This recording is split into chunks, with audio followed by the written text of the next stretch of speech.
Si le nom de Jésus-Christ n'a pas été invoqué sur vous, vous n'avez pas été baptisé. Pour quelle raison? Parce que la Bible nous dit que lors de ton baptême, le nom de Jésus-Christ doit être invoqué sur toi. Dans le fond, il n'y a pas de pouvoir dans l'eau. Il n'y a absolument rien d'utile dans l'eau. Mais c'est le nom de Jésus-Christ invoqué sur toi qui ôte le péché. Pourquoi? Parce que la Bible dit dans Acte 10, 43 que tous les prophètes rendent le témoignage que quiconque croit en lui reçoit en son nom le pardon des péchés. Cette semaine, je réfléchissais là-dessus et le Seigneur m'a montré quelque chose. La Bible dit tous les prophètes. Ce n'est pas écrit tous les prophètes ont rendu.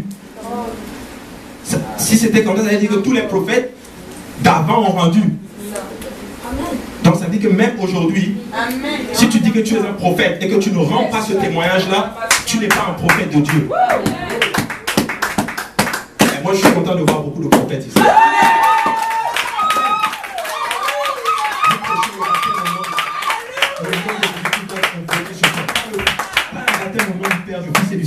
Aucun nom, il n'y a aucun nom dans ce. Il n'y a aucun nom. La Bible dit que le nom de Jésus-Christ doit être invoqué sur toi. Amen. Si vous savez qui était Jésus-Christ, vous n'aurez aucun problème à porter son nom. Il est le maître des temps et des circonstances. Il est celui-là qui pourvoit. Il est celui-là qui vient. Quand tu l'appelles, il vient. Vous savez, c'est pour ça que ce jour-là, quand les gens disent Seigneur, Seigneur, ils diront je ne vous connais point. Parce qu'eux-mêmes ne le connaissent pas. Parce qu'il dit je connais mes brebis, mais mes brebis me connaissent aussi. Mon nom, ce n'est pas Seigneur. Mon nom, c'est Jésus.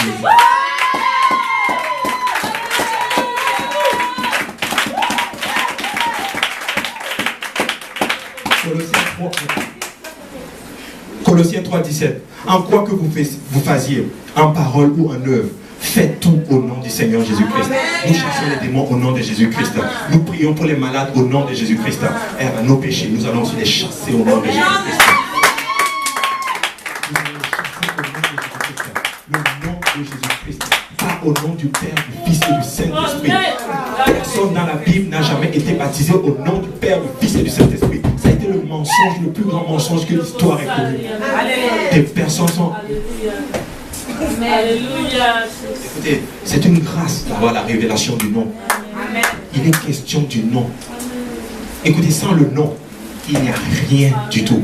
C'est pour ça justement que le diable essaie d'enlever le nom. Sans le nom de Jésus-Christ, il n'y a absolument rien. Amen. Acte 4, 12.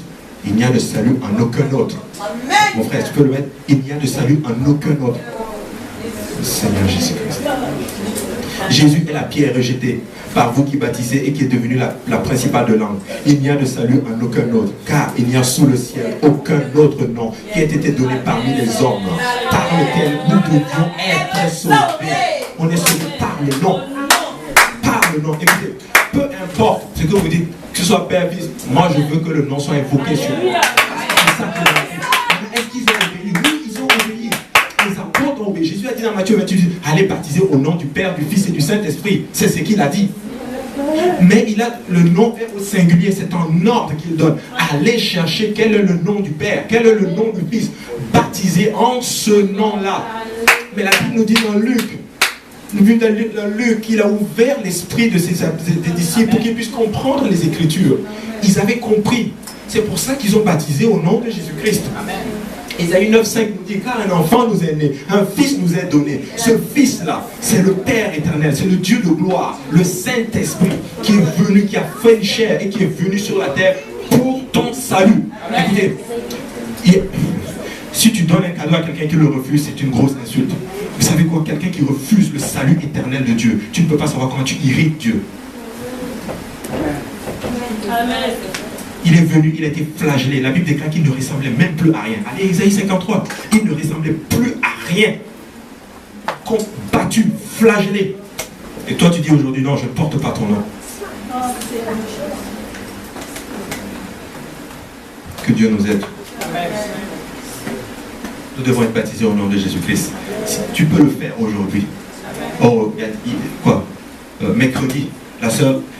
Je n'ai jamais vu une réponse aussi spontanée à la parole de Dieu. La sœur Béatrice, on lui parlait par la grâce de Dieu du baptême. On lui parlait. Mais il y a une chose qu'elle a dit ceci.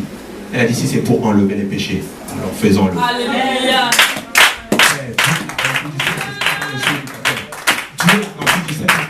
Du baptême. Je l'ai vu parler en langue.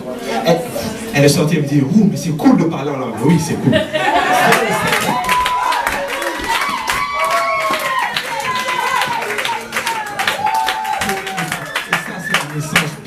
C'est la naissance d'eau. Dieu veut te voir naître. Parce que c'est un papa. Vous savez, quand le frère Yannick parlait de son fils, je suis sûr qu'il aurait peut-être voulu être dans la salle d'opération, voir, oui, mon fils va naître. Mon fils va naître. Et Dieu, c'est la même chose. Il attend. Ouais, je veux que tu naisses pour que je puisse te donner mon nom. Vas-y, il faut que tu naisses. Il faut que tu naisses. Et quand tu es dans les eaux du baptême et qu'on invoque le nom de Jésus-Christ sur toi, oh, l'enfant est né. Mon fils est né. Mon fils est né. Et la Bible dit justement que Jésus-Christ était le premier-né de la création. Amen. Et quand tu vas dans le livre d'Apocalypse, il n'est plus le premier-né. Il n'est plus le seul fils plutôt. Mais nous, il a des frères avec lui. C'est nous autres. C'est nous autres parce que nous sommes nés. Je suis que je peux voir naître. Il y a question d'un père qui recherche ses enfants. C'est tout. C'est tout. Et ça, c'est la deuxième chose. Nous devons être baptisés et naître d'eau, porter le nom de Jésus-Christ. Tu deviens enfant de Dieu. La Bible nous dit justement dans le livre de Jean, l'évangile de Jean, dans Jean 1,12, mais à tous ceux qui l'ont reçu, à ceux qui croient en son nom, elle a donné le pouvoir de devenir enfants de Dieu, lesquels sont nés. Dieu veut te voir naître. Tu es mort spirituellement. Pourquoi? Parce que Adam a péché. Mais je veux que tu naisses. Tu es mort. Oh, mais je vais te faire naître. Je vais te faire naître. Et la deuxième étape, donc, tu es né d'eau. Dieu veut te sceller maintenant. Dieu veut sceller cette alliance. Oui, tu es mon fils. Pour prouver que tu es mon fils, je vais te donner mon esprit. C'est pour ça qu'il dit, il faut que tu naisses d'esprit pour entrer dans le royaume des cieux. Tu dois naître d'esprit. Et quand l'esprit ouvre, la Bible dit justement que l'esprit lui-même rend témoignage à mon esprit que je suis enfant de Dieu.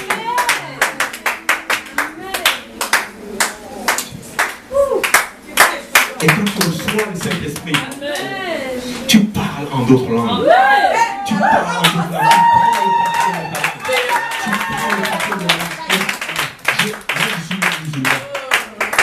Moi, je suis né musulman. Quand je suis venu à Dieu, je n'aurais pas, je ne pourrais même pas imaginer qu'un esprit peut me saisir, ou du moins m'inspirer et me donner des mots pour que je puisse parler. Je ne pouvais pas imaginer cela. Mais moi-même, je l'ai expérimenté. Ce n'est pas obligé que ce soit à l'église. On va célébrer l'Éternel avec toi. Quand si tu le reçois aujourd'hui, tu peux le recevoir aujourd'hui parce que c'est un don. C'est déjà donné. Il faut juste que tu le prennes. Tu dois naître d'esprit. Tu dois naître d'esprit. Quand le Saint-Esprit tombe sur toi, tu parles en d'autres langues selon que l'Esprit te donne de t'exprimer. Mais il y a un verset, regardez ceci. Et on parle, tu parlais en langue, oui, c'est du charabia. Regardez ceci. Jean 3. Jean 3, 8.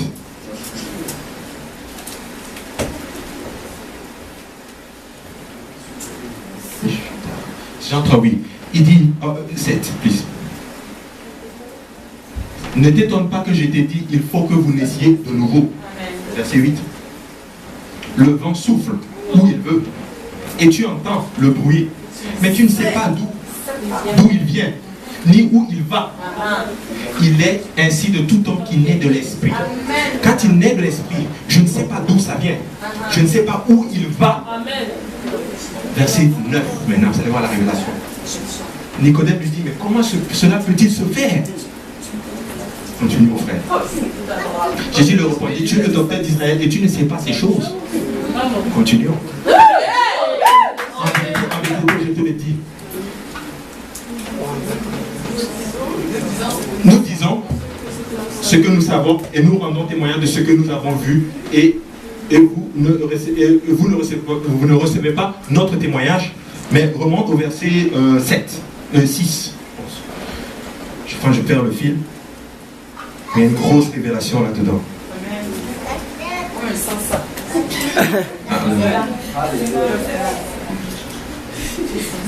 Donnez-moi juste une minute, je vais le retrouver.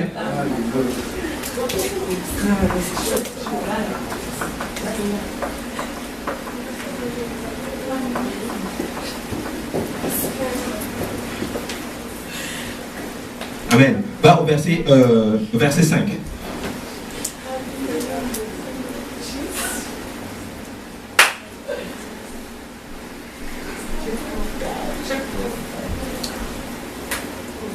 Amen. Voilà, verset 5, on va aller jusqu'au verset 8. Jésus lui répondit, en vérité, je te le dis. Si un homme ne naît d'eau et d'esprit, il ne peut entrer dans le royaume de Dieu. Ce qui est né de la chair est chair, et ce qui est né de l'esprit est esprit. Ne t'étonne pas que je t'ai dit, il faut que vous naissiez de nouveau. Le vent souffle où il veut et tu entends le bruit. Mais tu ne sais pas d'où il vient. Ça dit que je ne sais pas d'où il vient, je ne sais pas d'où il va. Mais j'entends un bruit. J'entends un bruit, c'est le parler en langue. Je ne sais pas d'où ça vient, où ça va, mais tu vas entendre quelque chose. Et il dit, c'est toi qu'il en est ainsi de tout homme qui naît de l'esprit. Si tu me dis que tu es né d'esprit et que tu n'as pas entendu de bruit, en fait tu n'es pas né d'esprit. Le parler en langue est une réalité. Et le jour de la Pentecôte, le Seigneur a dit, allez, attendez la puissance d'en haut. Allez, attendez le Saint-Esprit. Ils ont attendu le Saint-Esprit et le jour de la Pentecôte. La Bible dit qu'un grand bruit, ils étaient tous ensemble dans une chambre. Mais l'Esprit de Dieu est tombé sur eux et ils ont parlé en d'autres langues selon que l'Esprit de Dieu leur donnait de s'exprimer. Ils naissaient d'eau et d'esprit. Et celui qui parle en langue ne comprend pas ce qu'il dit. Mais c'est un esprit qui dit des mystères à Dieu. À un moment donné, tu pries, tu ne sais même pas où tu vas. Pourquoi le Dieu commence à intercéder pour toi? Et commence à intercéder pour toi. Parce que je vous dis toujours qu'il est question d'un père qui recherche ses enfants. Il veut communiquer avec toi. Il te donne donc son esprit. Tu peux expérimenter le Saint-Esprit aujourd'hui. Et il s'apprend ça pour entrer dans le royaume de Dieu. Et voilà ce qu'il dit. De toute personne qui est née du ventre d'une femme, il n'y en a pas un qui est plus grand que Jean-Baptiste. Mais le plus petit dans le royaume de Dieu est plus grand que Jean-Baptiste. C'est-à-dire que du moment que tu commences, même si c'est Jean, tu es plus grand que Jean-Baptiste.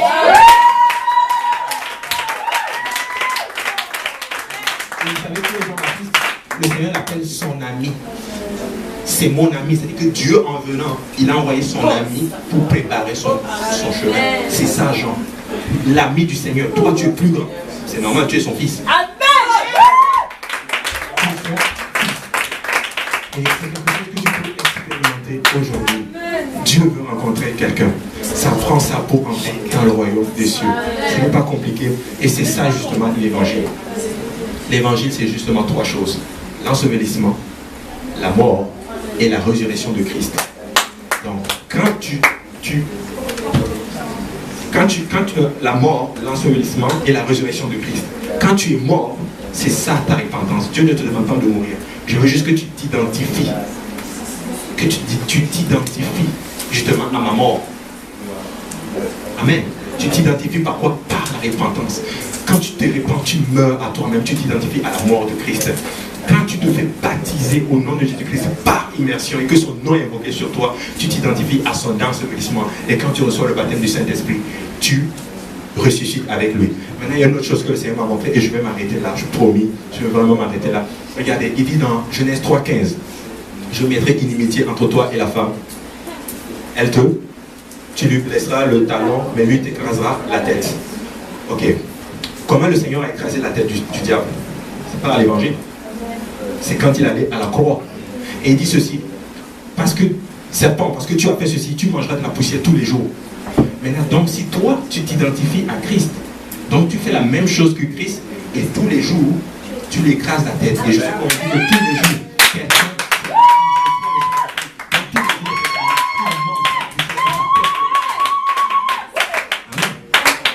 Très important. Maintenant que tu es en bataille aujourd'hui avec le diable, il t'a peut-être blessé le talon, mais tu as l'opportunité de le clouer la tête aujourd'hui. Que Dieu vous bénisse.